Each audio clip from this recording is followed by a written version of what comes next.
Sao là thà bé như nhau xía. Anh em tỏng từ lơ. Rồi, xong rồi. Chỉnh một con nè, rất tua. Chụp khát tí cho phải chắc khăn ra.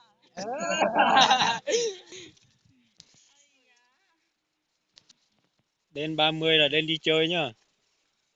Đây là dân chơi không phải dân làm. Cho kinh chẳng có bóng ăn này mà.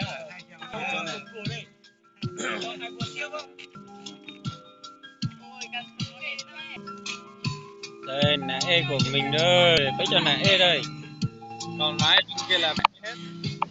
Đây anh em làm phí nữa. Chuẩn bị ra mắt 2021 nhá anh em nhá. Nếu ai có nhu cầu thì cứ lên làm cho mình nhá. Bao luôn. Bao chỗ ở luôn. Cái này nhá.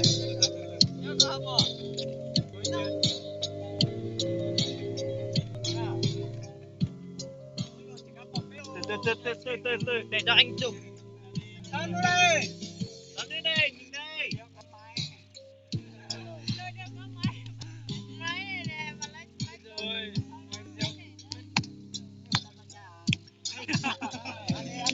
Cầu nguyện đó chứ.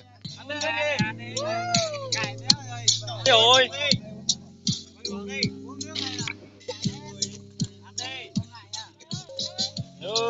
Bên nó tao là dễ thằng nữa, chờ cái tí nữa giờ. Lên từ sáng nó chạy tuôn nó bên nó nữa. Mà nó bên cho. Rồi qua bên chầu nó lọt dễ thằng nữa.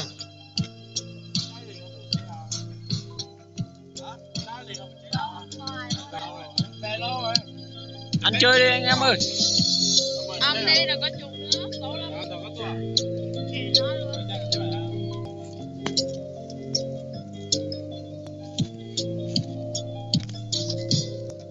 Mới có chồng nữa. Ai cũng không về đâu.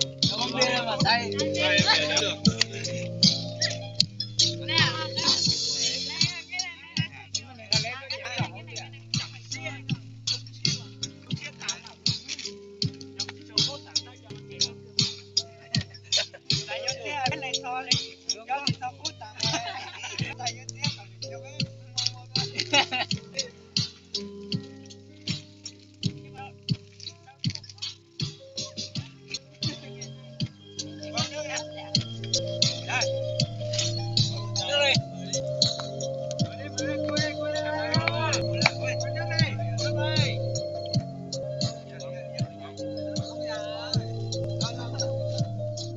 Ông đang quay phim chứ.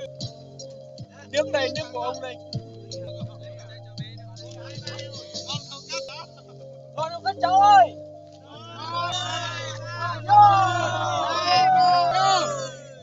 Vui chưa?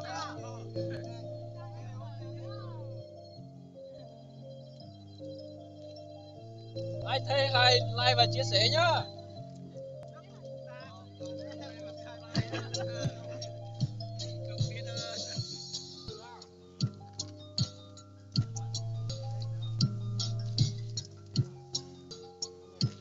Ăn cho say uống cho mê rồi đi nhà ngủ nhá.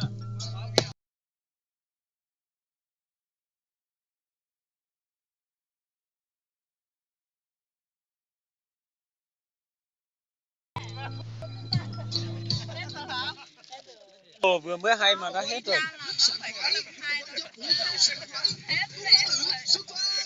Thiếu sức mạnh bất ngờ.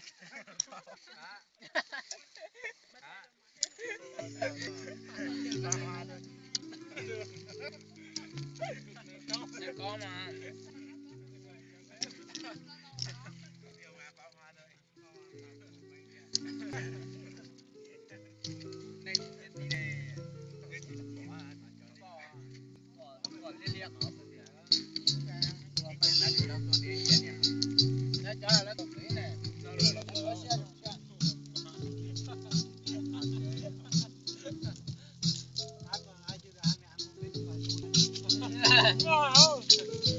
Đây không phải mình bao mà anh em chú cháu mình bao nhá. Bao chú mai mốt chú bao lại nhá. Năm sau thôi, không rời lấy năm sau nữa.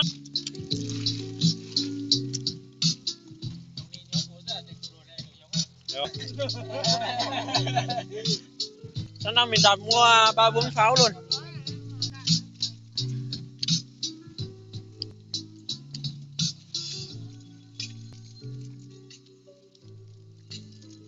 Nó to là dễ hẳn rồi.